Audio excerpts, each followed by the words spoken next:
my name is Seema and today we will discuss one of the interesting and very important topic of chemistry, that is electrochemistry. So from the topic itself, I think you understood what is electrochemistry. It relates electrical energy with the chemical energy.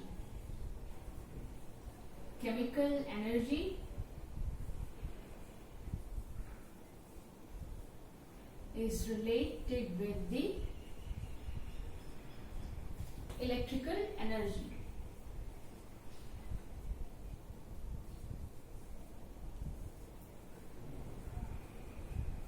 So there are two ways this chemical energy or chemical reactions are related to the electrical energy. So what is that?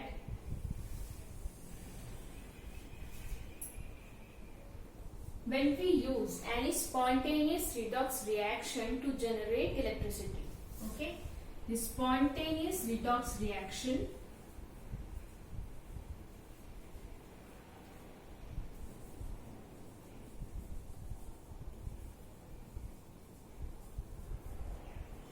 is used to generate electrical energy. Okay? Here what happens? Here the electrical energy is used to carry out any non-spontaneous redox reaction. Electrical energy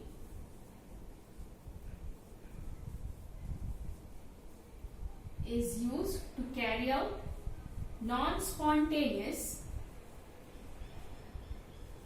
redox reaction.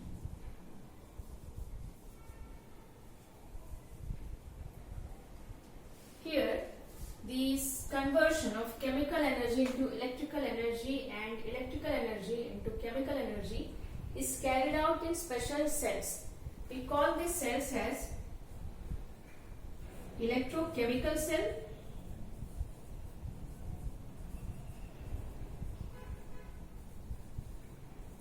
it is also known as galvanic cell,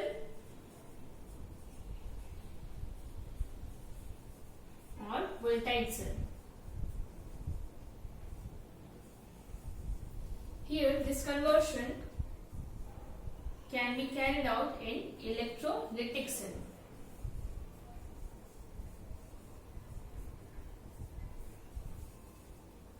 So why we need this conversion? Why we need the conversion of electrical energy into chemical energy and chemical energy into the electrical energy? Because we know that the electrical energy is very important and this conversion can be used to prepare any cell batteries which can be used in many electrical devices. And here the electrical energy we use to carry out the extraction of many important metal ions. Okay. So we will see the one example of each, that is electrolytic cell and electrochemical cell. So first let's see electrochemical cell.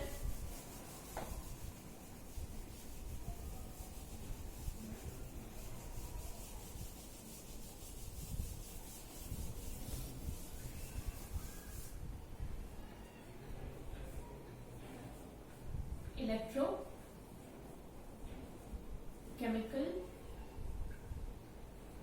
cell, and galvanic cell is well known example. Galvanic cell, no, Daniel cell is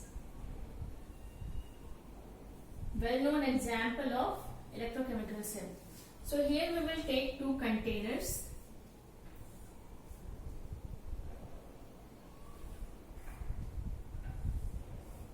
One containing zinc rod and one containing copper rod. Zinc rod is dipped in the solution of zinc sulfate and copper rod is dipped in the solution of copper sulfate.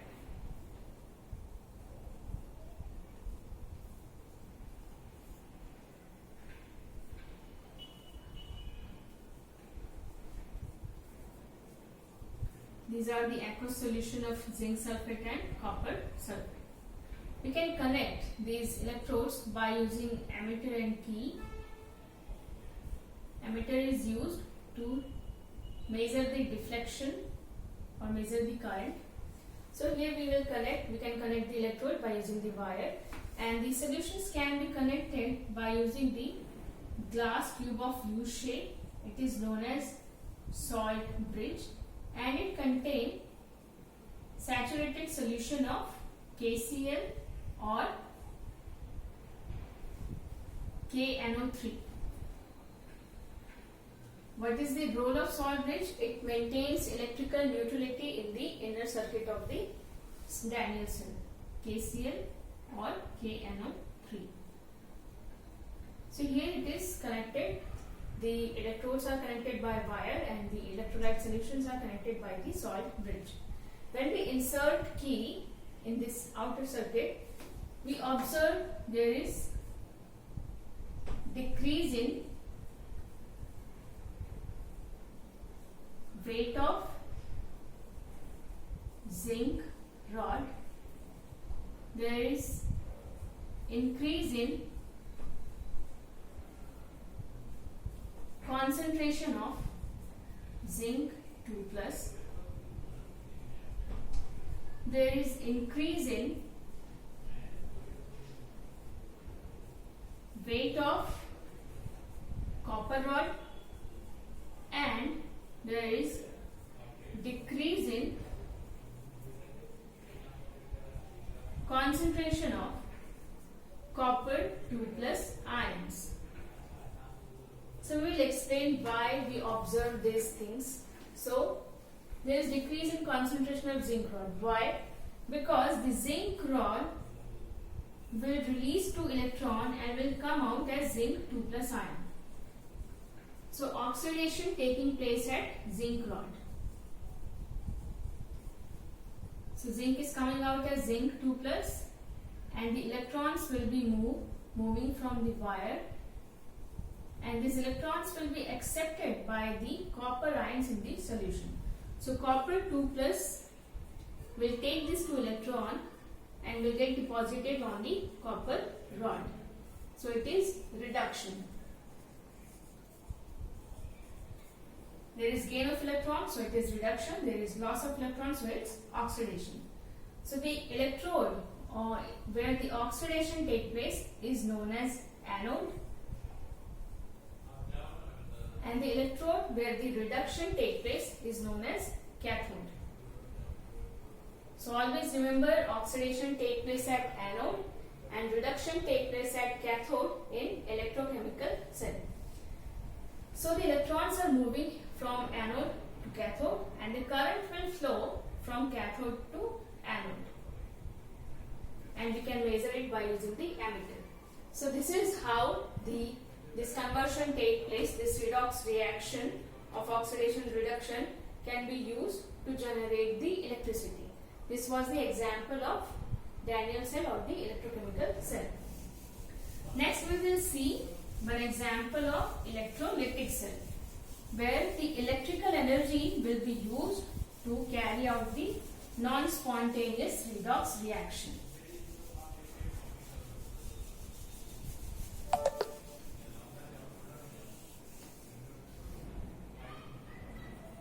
Electrolytic cell.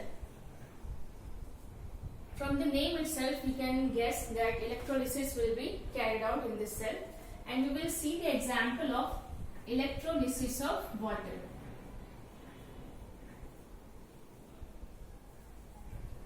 What happens when water undergoes electrolysis? It is dissociated as H2 plus half of O2. When you will see the oxidation number of oxygen and hydrogen here, it is -2, +1, 0 and 0. Okay. So you can see the hydrogen is gaining electron and oxygen is releasing electron. But generally, oxygen has higher affinity for electron. It don't loses electron to the hydrogen. That's why we need external energy to drive the process, and here we apply electrical energy to carry out the reaction. So what we'll do, we'll take one electrochemical electrolytic cell.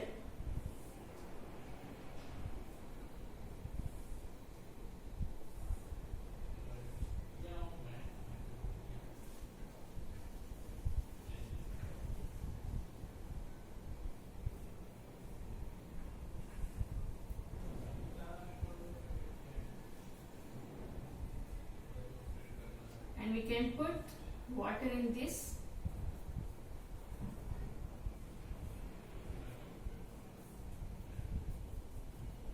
Then insert two graphite rods, two graphite electrodes here, and connect it to battery.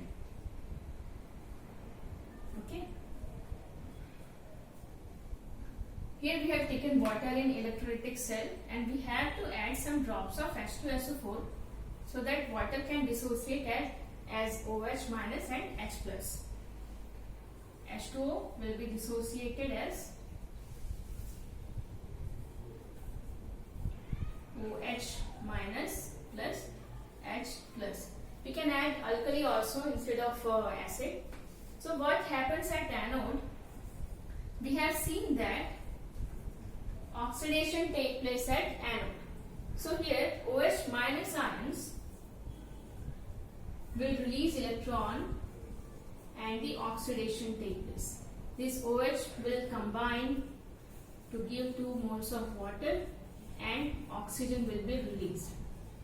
So oxygen will be released at anode.